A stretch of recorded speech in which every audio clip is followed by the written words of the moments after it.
Herkese merhaba Dikiş sınıfından. Şimdi yeni bir projeye başlamak üzereyiz. Proje denemez, çok basit bir elbise kesimi ve dikimi yapacağız sizinle. Kısa kollu, kara yakalı, Japone kollu bir elbise. Gördüğünüz gibi kol takmak yok. Kara yakalı, isterseniz önüne pili yapabilirsiniz etek ucuna. İsterseniz yapmayabilirsiniz. İsterseniz belden bağlamalı olabilir. Güler Erkan yayınlarından Dilem yayınları. Hem bu kalıbı denemiş olacağız hem de aşamalarını sizinle paylaşacağız. Ne diyor? Dikiş payı vermeyi unutmayınız. Yani dikiş paylı kesmemiz gerekiyor kumaşı. Ben 38-40 beden ebatında çıkaracağım bu kalıbı. Hadi bakalım şimdi bir elbise dikimine başlayalım. Kumaşım da henüz hazır değil. Birazdan bir kumaş dolaptan buna uygun bulacağım. Kalıp çizimlerinde şöyle küçük bir pratik ve püf noktası vermek istiyorum. Şöyle çizerek hem bileğinizi çok yoruyorsunuz hem de yamuk çizgiler elde ediyorsunuz. Ben şöyle çizmenizi öneriyorum. Kesik çizgiler halinde. Hem çok daha seri ilerler. Şöyle gördüğünüz gibi köşeyi dönüyorum. Hem de bütün bir kalıbı şu şekilde çizmek. Bakın hem elinizin titreyen, ben şimdi şu an düzgün çizebiliyorum ama ne kadar titrek olduğunu görüyorsunuz. Ama şu sizin kalıbı çok rahat çizmenizi sağlar. Anladınız mı? Şöyle kesik kesik her zaman doğru çizgidir. Bedenini yazıyoruz. Şuradan da mesela şunu koyduğum zaman, şuraya bir çizgi koyduğumda mutlaka cetvel kullanıyorum. Yani bu kesik kesik çizgilerden sonra da pistole, riga ve cetvel de kullanıyorum. Düz yerlerde zaten direkt cetvel kullanıyorum. Şurası arka ortasıymış, yazıyorum. Arka, ortası, düz, boy, iplik. Kumaş katı olabilir. Olabileceği için de, yani kumaşım verirse kumaş katı yapacağım. Değilse dikiş paylı yapacağım. Arka beden çizimimi bitirdim. İşaretlerimi koydum. Şuraya da arka, Sibel, kara yaka, Japone elbise, boy 90 santim olarak yazdım. Çünkü her seferinde bunun boyu kaçtı, eni kaçtı diye ölçmek sıkıntılı oluyor. Şurada boy, model boyu vermişti. 80 santimdi. Buradan aşağıya 10 santim şekline göre uzattım. Şu çizgiye takılmayın. Yanlış çizmişim şuradan gelirken. Şöyle gösteriyorum. Bu bizim elbisemizin arka bedeni. Basit yazdık. Düz bir elbise olacak. Ön bedenini de çizdim. Yazılarını yazdım. Ön ortası düz boy iplik kumaş katını yazdım. Şurada yakamız kare yakaydı. Biz bu yakayı şöyle göstereyim, daha rahat olacak. Kare yakayı istersek yuvarlak yaka yapabiliriz. Yani bisiklet yaka yapabiliriz. V yaka yapabiliriz. Bu kareyi biraz daha bu tarafa açabiliriz ki ben büyük ihtimalle açacağım. Birazdan emin değilim. Kumaşıma göre karar vereceğim. Kapatabiliriz. Yani daha kapalı bir yaka yapabiliriz. Daha açık bir yaka yapabiliriz. Şuradan getirip beşgen yaka yapabiliriz. Ben beşgen yaka diyorum ama 90'lı yıllarda bizler ona öpücük yaka mı diyorduk? Öyle bir şey diyorduk beşgen yakaya. Yani burada istediğimiz değişikliği yapabiliriz. Şurayı şöyle getiririz. Şöyle bir yaka elde ederiz gibi. Özgürüz tamamen kalıplar üzerinde. Kolunu çizdim. Yazılarını yazdım. Sıra geldi kalıplarımı kesmeye. Kestikten sonra devam edelim. Evet, kalıplarımızın da altından kaldırdık. Hiçbir değişiklik şu an yapmadım. Sadece boyunu 90 santime sabitledim. Yakada da şu an kumaşım belli olana kadar bir değişiklik yapmayacağım. Yaparsam onu da size zaten anlatırım. Kalıpların sağını solunu incelerken şöyle bir fikir geldi aklıma. Acaba arkayı da mı kare yapsam, yani ön arka kare mi olsa diye düşündüm. Onun için de şunu şöyle yatırdım. Sadece bir fikir, yani tasarım aşamasındayım şu an. Omuz çizgisini denk getirdim. Bunu da buraya koydum ve şöyle bir kare çizdim. Belki bu kareyi biraz daha omuzdan açıp yanlara doğru biraz daha kareleştirebilirim. Ama bu aşamada bırakacağım. Çünkü o işlemi ben kumaşı kestikten sonra elbisem üzerinde de yapabilirim. Ben yakalarda özellikle hangi kalıbı kullanırsanız kullanın, ister açık ister kapalı yapın, fark etmez. Yakaların biraz kapalı kesilmesi taraftarıyım. Çünkü açık yakanın bir çaresi yoktur. Kapalı yakanın her zaman bir çaresi vardır. Elimde şöyle bir kumaşım vardı ne zamandır. Bu şimdi kumaş ne diyeceksiniz? Şöyle iki katlı ve kenarları overlock çekilmiş halde bana geldi. Benim tekstil sektöründe çalışan bir arkadaşım var. O arkadaşımın çalıştığı yerdeki numune kumaşlardan biriydi bu. Sağ olsun bana hediye etti. Ben de bunun hiç overlock'unu bile sökmeden yıkadım, ütüledim ve dolabımda duruyordu. Yazlık bir elbise yaparım diye düşünüyordum. Şimdi bunu ikiye katlayıp tek olarak kalıbı şu şekilde yerleştirmeyi düşünüyorum. Çünkü zaten 2 kat bir kumaş. Önü kare, arkayı da kare yapabilirim belki diye düşünmüştüm. Yapmasam bile ne yaparım burada? Kare yakadan vazgeçsem bile şuradan yakayı yuvarlak keserim. Ona göre bir yaka kararı veririm. Kumaş yerleştirelim, görüşelim. Ne yapmışız burada yanlış ve hata olarak size video çekerken? Kumaş kenarını masanın bu tarafına yerleştirmişiz ama örme kumaşlarda, şimdi ben bunu çevireceğim. Ama örme kumaşlarda zaten may takibi dediğimiz may takibi yaptığımız için bu dokuma kumaşlardaki kadar çok hani kenar masanın kenarına gibi olmasa da belki olabiliyor.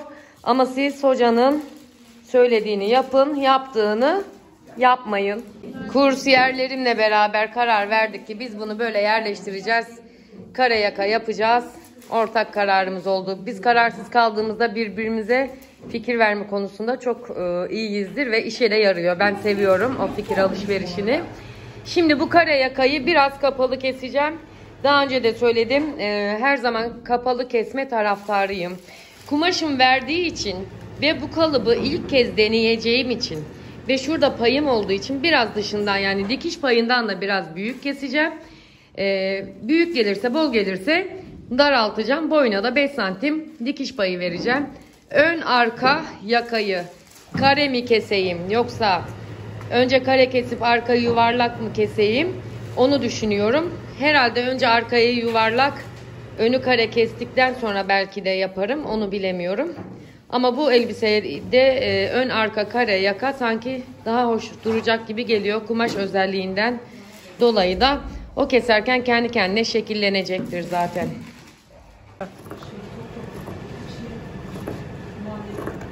Meryem Hanım, bu makasın köreldi mi yoksa ne olmuş olabilir bilmiyorum. Biraz dışından yapıyorum dediğim gibi. Gerekirse daraltırım. Yani tam kalıbın kenarından bir dikiş payı olarak da kesebilirdim. Denenmiş kalıp olsaydı eğer, ama ilk kez deneyeceğim için ben bunu bu şekilde kesmeyi uygun görüyorum. Son karar ön arka kare yaka olacak şekilde karar vermiştik. Besmelesiz başladım. İnşallah besmelesiz devam etmem. Şuradan elim ters gelecek kameraya ama şöyle bir kapalı yaka olarak bunu şimdi kesiyorum. Ve bu yakanın işaretini alacağım. Oradan tekrar eski haline belki getirebilirim. Aklınızda olsun. Hangi kalıp olursa olsun kalıplarda biraz yakayı kapalı kesmeniz taraftarıyım. Şöyle aldım, kalıplarımı gösteriyorum. Şöyle kaldırıyorum hemen taşlarımı ve elbisemi açacağım. Ve şu şekilde hemen şöyle gelelim. Şöyle bir tutayım. Uzun olmuş bence. Ama 5 santim kıvrılma payı da var. Bu boyda gayet iyi olacak gibi duruyor. Devam edelim. Şimdi sınıfta diyorlar ki hocam o size geniş oldu, bize olsun. Dedim sizin canınız sağ olsun. Şöyle geniş oldu. Kalıp biraz geniş bir kalıpmış. Zaten ne dedik? Dikiş payıyla birlikte kesiyoruz. İstersek bunu hani böyle dikip bir tanıdığınıza hediye edebilirsiniz. Aynı benim Sadife Hanım'a edeceğim gibi diyorum.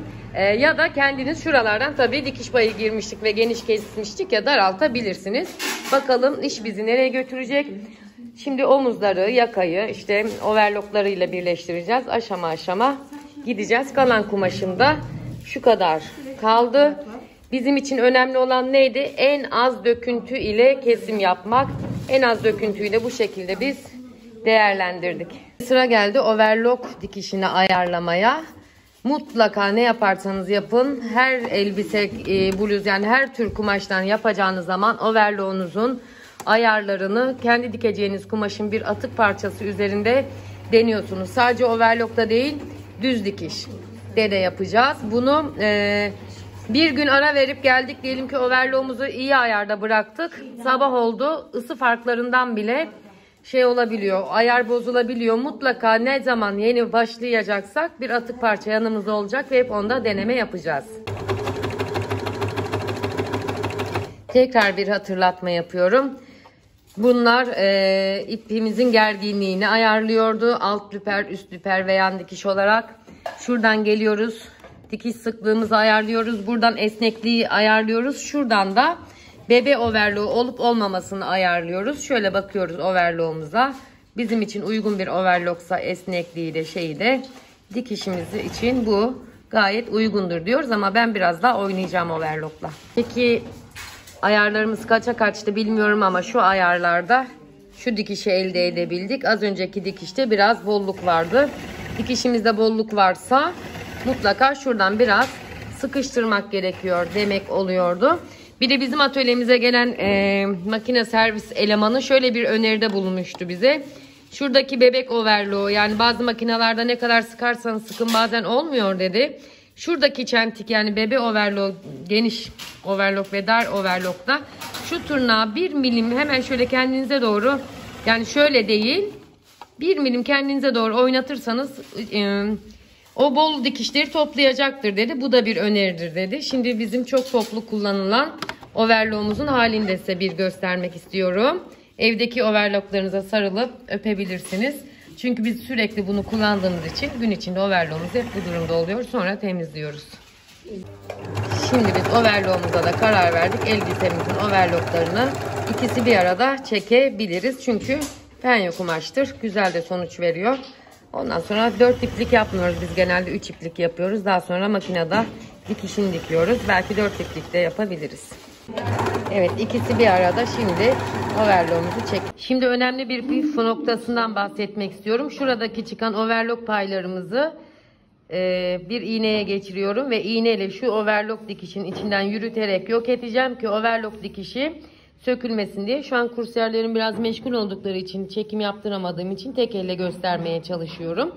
Ya da evet, rica edelim şöyle. Teşekkür ederim. Şu overlock dikişini şöyle bir iğneye geçirdim. İğnemin kusuruna bakmayın, deliğini göremiyorum ki hiçbir giyimcinin elinde şöyle bir iğne olmaması lazım. Şuradan alıyorum ve gözümün görmesi gerekiyor. İnşallah görecek. Beyazın üzerinde beyaz çok zor, yani benim bu işim. Şöyle geçiriyorum. Biraz daha geçirmem gerekiyor ama gerçekten görmüyorum ya ben bunu. Şöyle geçirip, iğnem biraz büyük olduğu için beni zorladı. Elimde terli. Şuradan geçirip daha uzun geçirmeye gayret edin siz. Ben geçiremedim. Buradan keseceğim ve overlock ipimi hem temizlemiş hem de sökülmesini önlemiş olacağım. İğneyi ipliğime geçirdim. Gözüm gören bir yerinden şöyle içinden yürütüyorum overlock'un ve mümkün olduğu kadar uzağından çıkarıp overlock ipimi hem gizlemiş hem de sağlamlaştırmış oluyorum. Gördüğünüz gibi şuradan artık kesebilirim. Tamam. Overlocklarını çektik. Ben giydim. Bir kursiyerim giydi. 46 bedene, yani 44 bedene yakın bir pay vermişiz buradan. Zaten yani şuradan 1 santim dikiş payı vererek veya bir overlock payı vererek de kesebilirdik. Biliyorsunuz biraz geniş verdik. İlk kalıp denemesi olduğu için. Şimdi ben bunu tekrar şu kenarlarından küçülterek keseceğim. Şunu da yapabiliriz burada. Şöyle bir bel oyuntusu da istersek penye kumaşlarda verebiliriz rigayla. Ama belime oturtmak istemiyorum. Düz bir elbise olsun. Yani kalıpla çok oynamak istemiyorum. Ama başka bir modelde, başka bir penye kumaşta şuraya bir bel oyuntusu çizerek de çok güzel bir elbise modeli elde edilebilir. Prova kısmını çekmek istemedik. Çünkü gerçekten bana biraz geniş geldi. Diğer hanıma da biraz dar geldi. Yani 38-40 beden çıkarmıştım ben. Normalde 40 beden giyiyorum ama 36-38'i çıkarsam daha çok bana uygun bir kalıp olacakmış. Şimdi ben bu kesme ve küçültme işlerini yapacağım. Evet, kalıbı üzerine yerleştirdikten sonra kenarlarından şöyle bir kestim. Toparladım. Tekrar overlock'unu çekeceğim. Etek ucundan da şöyle bir kısaltma yaptım. Ben biraz fazla vermiştim. Çok uzun bir elbise istemiyorum. Şimdi artık tekrar omuz dikişlerini overlock'la birleştireceğim. Yan dikişleri overlock'la birleştireceğim. Belki yan dikişleri birleştirmeden önce yakayı, pervazını çalışabilirim. Gördüğünüz gibi. Hayriye Hanım'ın ödü koptu şu an. Cetvel yanında düşünce aklı çıktı kadının. Belki sadece omuz dikişini dikip yaka pervazını çalışıp yanları öyle birleştirebilirim. Çünkü yanlar birleşmeden yakayı çalışmak penye kumaşlarda, özellikle esnek kumaşlarda daha rahat olabiliyor. Evet, daraltmamızı yaptık. Overlocklarını çektim, makinesini çektim, ara ütüsünü yaptım. Şimdi biraz bu mankenin üzerinde dinlendiriyoruz biz, biliyorsunuz, penye kumaşlarımızı. Niye dinlendiriyorduk? Kendilerini salsınlar diye. Niye kendilerini salsınlar?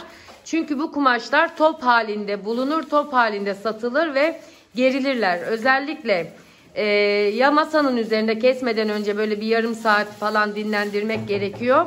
Kestikten sonra da mümkünse bir manken üzerinde, mankeniniz yoksa elbise askısı üzerinde birkaç saat, hatta o gün işiniz bitiyorsa veya başka bir işte ilgilenecekseniz bir gece dinlendirmenizi öneririm. Ne zaman ama? Kol ağızlarını ve etek uçlarını kıvırmadan önce. Nereden salacak çünkü kendini? Buradan salacak. Yani bu düz kesimlerden ziyade evaze, godeli, kiloş kesimlerde daha çok önem kazanıyor bu yapacağımız işlem. Bakın, hatırlarsanız dedim ki yakaları daima kapalı kesme taraftarıyımdır. Gerçi mankenim 0 beden, ben 40 bedenim. Kapalı kesme taraftarıyım dedim ve kapalı kesmiş olmama rağmen yaka biraz açık oldu. Ki ne diyordum? Belki bu yakayı bir miktar daha açabilirim. İyi ki de açmamışım. Gerçi hani açık olmasında bir sakınca yok da. Şöyle gösteriyorum arkadan da. Gördünüz mü? Ama siz olun, böyle bir elbisede, yani bu tip bir kumaş, örme kumaş, penye kumaş kullanıyorsanız mutlaka bu şekilde dinlendirmek ve kendisini salmasını sağlamak gerekiyor. Hangi işlemleri kaldı şimdi? Yaka pervazı, kol ağzı ve etek ucu. Etek ucunu çok büyük ihtimalle adı aklıma gelmiyor. Filarların kenarına yaptığımız bebe overlock, ama en sık ayarda yaptığımız, yani aslında şu elbisemin üzerinde görmüş olduğunuz şu ayarla yapabilirim. Adı hala aklıma gelmiyor. Tülbent ayarı. Tülbent ayarında yapabilirim. Ama yakada o riske girmeyeceğim. Çünkü yaka çok esneyebilir kol ağızlarında. Ya da overlock çekip çift sıra makine dikişi yapabilirim. Reçme makinesi olanlar zaten bunu direkt reçme dikişiyle kıvırıp yapıyorlar. Ama bizde yok. Biz ne yapacağız? Reçme dikişini kendimiz ya çift iğneyle ya da çift sıra makine dikişiyle yapacağız. Şu aşamada üzerine durmak istediğim bir konu daha var. Bakın, düz boy ipliği hiç kaymadığı için şöyle rahat kamerada gözüküyor mu bilmiyorum ama düşüşleri görüyorsunuz. Yani göğüs altından, ön ortasından o verdiğimiz godeler şöyle yanlamıyor, dönmüyor. Gördünüz mü? Düz boy iplik burada da önem kazanıyor. Zaten bu kumaşlarda kaydırdınız, gittiniz yani. Bu dikiş ilk yıkandığında sorun değil. İlk yıkandığında böyle döner. Bu dikiş döner, kollar döner, omuzlar döner. Düz boy ipliğinde zaten şu an bakın tam şurayı kastediyorum. Anlayın ki hiçbir şekilde düz boy ipliği ve işte may takibi kaymamış. Gayet düzgün bir kesim olmuş. Buradan ona dikkat ediyorsunuz. Bir yandan da atölyemizi topluyoruz. Yaka çalışması ve diğer işler yarına kaldı. Kaldığımız yerden devam ediyoruz. Üzerinden bir gün geçti. Elbisemi askı üzerinde dinlendirdim. Şimdi normalde pervaz kalıbını çıkartmam gerekiyor. Pervaz kalıbı çıkartmayla ilgili ayrıntılı bir video geçmiş gönderilerimde truvakar kollu elbise kalıbında mevcut. Oradan da izleyebilirsiniz. Normalde ben bunu getirip böyle omuz dikişlerini yan yana koyup şöyle bir pervaz kalıbı alarak pervaz çıkarabilirim buradan. Yani pervaz kalıbı çıkarabilirim. Ne yapıyoruz onda? Buradan çiziyoruz. Yerlerini belirliyoruz. İşaretlerini koyuyoruz ve dikiş payı vererek pervazını çiziyoruz ama biz ne yaptık? Bu kalıbı keserken şöyle bir koyacağım ve videoyu tek başıma çekiyorum. Şimdi gözüküyor mu net olarak? Evet, kalıbı şöyle koyacağım ve şöyle çekeyim. Şöyle yapıp normalde etrafından çizip şekline göre bir pervaz kalıbı çıkartmam gerekiyordu. Ama biz kumaşı keserken yakayı kapalı kesmiştik. Yakayı kapalı kestiğimiz için bu kalıbımızdaki pervaz kalıbı artık geçerliliğini bu elbise için yitirmiş oldu. Biz de ne yapacağız? O yüzden bunları kaldıracağız. Koyacağız. Ve elbisenin üzerinden çıkaracağız. Bunun için de arka ve ön ortasının bize şeyi gerekiyor. Şekli gerekiyor. Şöyle koyuyorum. Katlıyorum. Aslında ön ortasından ve arka ortasından da alınabilir. Bununla ilgili bir video var. Yani şu şekilde alabiliriz. Ya da tam bunu ikiye katlayarak şöyle iki yöntemi var bunun. Şu şekilde ön ortasından kumaş katlı olacak şekilde. Çünkü kumaşım çok az kaldı. Çok az kaldığı için şurada da bir arka yakam var. Şuraya kadar getireceğim.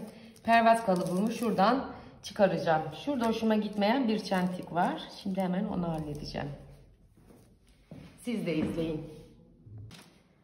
Bütün düzeltmelerini yaptım. Şurada gördüğünüz çentiği 90 dereceyi kaçırmışız orada. Kağıt makasıyla keseceğim. Şimdi kumaş makasını dönüp almak istemiyorum. Şurayı hallettim. Şimdi bu birinci yöntem söylüyorum. Şu tam köşe aldım. Şurayı alıyorum. Bakın. Şurayı getiriyorum. Burası ön ortası. Şurayı getiriyorum. Burası arka ortası olacak şekilde çiziyorum. Ve şekline göre ben buna pervaz şeyini vererek belli ölçülerde pervaz kalıbı oluşturabilirim. Şuraya dikiş payı vereceğim demektir.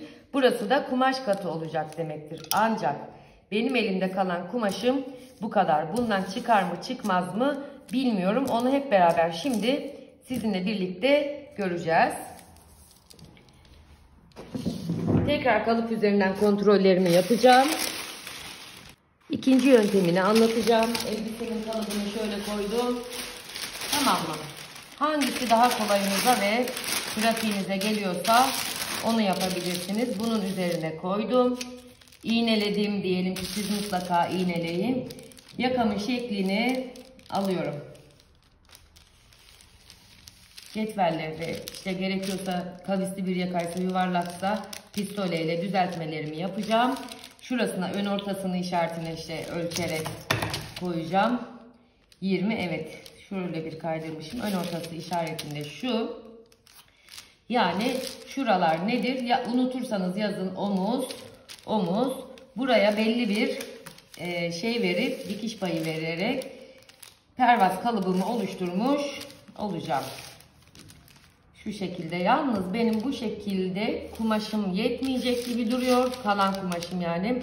Verev ile de döndürebilirim. Verev ile döndürmek kare yakalarda çok akıl kârı bir iş olmamakla birlikte şansımızı denemek zorunda kalabiliriz. Olmadı bir incecik bir kıvırıp kenarlarından yapabiliriz. Gördüğünüz gibi böyle bir pervaz kalıbı da oluşturdum ama en ince ayrıntılı dediğim gibi Truva Karpollu elbise dikimi de onu da linklere bırakacağım.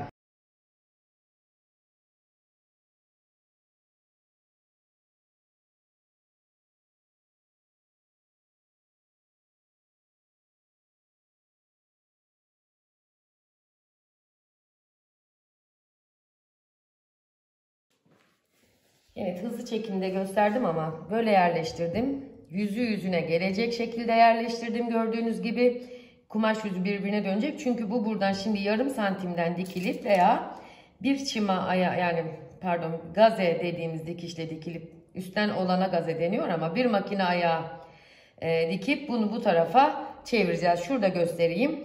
Diyelim ki bunu bir makine ayağından veya yarım santimden bu şekilde diktik makinesini. Diktikten sonra bunu biz şu köşelerden çıkarayım rahat anlatabilmek için. Birazdan dersim başlayacak. Belki aşamalarını çekemem ama makinesini çektikten sonra bunu kıvırıp pervaz parçası ile şu alttaki parçaya makine çekeceğiz şuradan 1 milimden. İşte ona çima diyoruz. 1 milimden makine çekeceğiz şuradan ve yaka kendiliğinden dönmüş olacak. Şimdi tecrübeli dikişçileri duyar gibiyim. Ay hocam pervaza tela yapıştırmadınız. Pervaz parçasına normalde tela yapıştırmak gerekiyor hanımlar. İnce bir tela. Şimdi ben makineye oturduktan sonra ilk bir iki dikişte bunu söküp tekrar telalayayım mı acaba diye onun kararını vereceğim.